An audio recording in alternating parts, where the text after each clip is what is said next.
spoken about the history of this country, where we come from. 1652, thank you Sizwe Dube for that, when Abo Jan van Riebeeck came here. We spoke about the British Union. We spoke about the apartheid government of the National Party. We spoke about, political prisoners and the struggle for liberation. Obviously, I have to give a special mention to people like Chris Hani that we lost to assassination.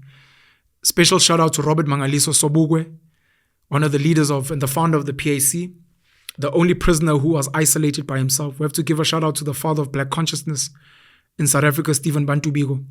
All the people we've lost, people like Solomon Mahlangu, the youth of 1976.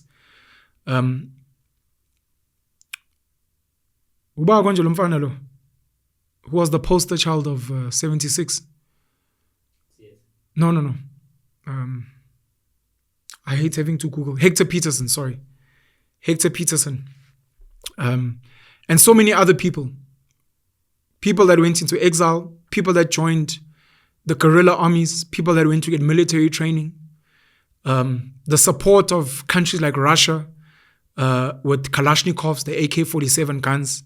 Support from some of the Middle Eastern countries. I mean, it's one of the reasons why the ANC is pro-Palestine, because they offered support at a time when Israel was supporting the apartheid government. Some of the people, the musicians, the Huma Segelas, the Miriam Makebas, some of the musicians that went out there to be activists, music, Bab Kefa Smenya, Letambulu, not yet Uhuru, not yet free. All the African nations that were involved in the liberation of this country, including our neighbors, Lesotho, Botswana, Zimbabwe, that were involved, in the liberation, including Zambia, some of the countries that really supported us, man. And the country that we have now and the democracy we've had. Have to give a special mention, man, to the African National Congress. Some of us may be frustrated with them now, but many people have a home today, over 3 million RTP houses. Many people today have tarred roads where there was gravel or no road. Many streets now have street lights that didn't exist. I grew up visiting my grandmother and my grandmother's sister where there was a long drop toilet, where there was the bucket system. And those are gone, and there's flushable toilets today. Many homes got electricity, even though we may not have electricity after the elections with the resurgence of load shedding. Many children got access to basic education. Over 65% of our schools are no-fee schools. People having access to free healthcare, of which today we have NHI. Public healthcare system is not great. Many people having access to a tertiary education they would have only dreamed of. Black children, colored children, Indian children that are today doctors, lawyers, accountants, engineers, actuarial scientists, civil engineers, bankers, entrepreneurs, business people that have amazing tertiary qualifications in IT. Some are based all over the world, offering value to the world because of some of the work done by the ANC. Look, and other political parties, of course, but look, an ANC-led government and some of the ministers and some of the members of parliament that have come through.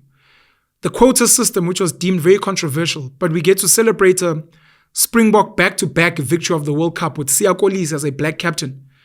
We had Abo Chilipo Ralepele as captains at some point and the youngest Springbok captain. Some people may disagree with me, but as someone who's been in the rugby fraternity, I can tell you now, people like Olukanyo Amnabo Magazole Mapimpi probably would not be known if it wasn't for the quota system. Abo Cheslin Colby, Kanan Moody, Mani Libok, Damian Willemse. That's some of the work, controversially so. Had Abo Ngonde Balfo, Abo Babo Steve Chwete, etc., fighting for these things. People having access to job opportunities, underemployment equity, and affirmative action. Where people speak about meritocracy, and you're like, if we let certain white people get to pick who they employ, they would have never picked certain black kids. Females, never, if it wasn't for certain PE requirements. They can kick and scream and whatever, but the reality is, that is what it is today. So we have to give a shout out to the ANC. Unfortunately, they seem to have dropped the ball.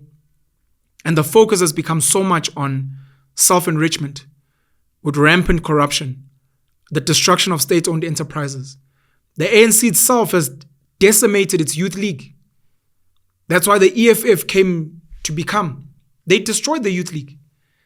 They have kept young people out. They have abandoned some of the ideals that were penned in the Freedom Charter. Nationalization as a concept. The idea of making sure that the people get the land. A lot of ANC leaders are multimillionaires and billionaires today.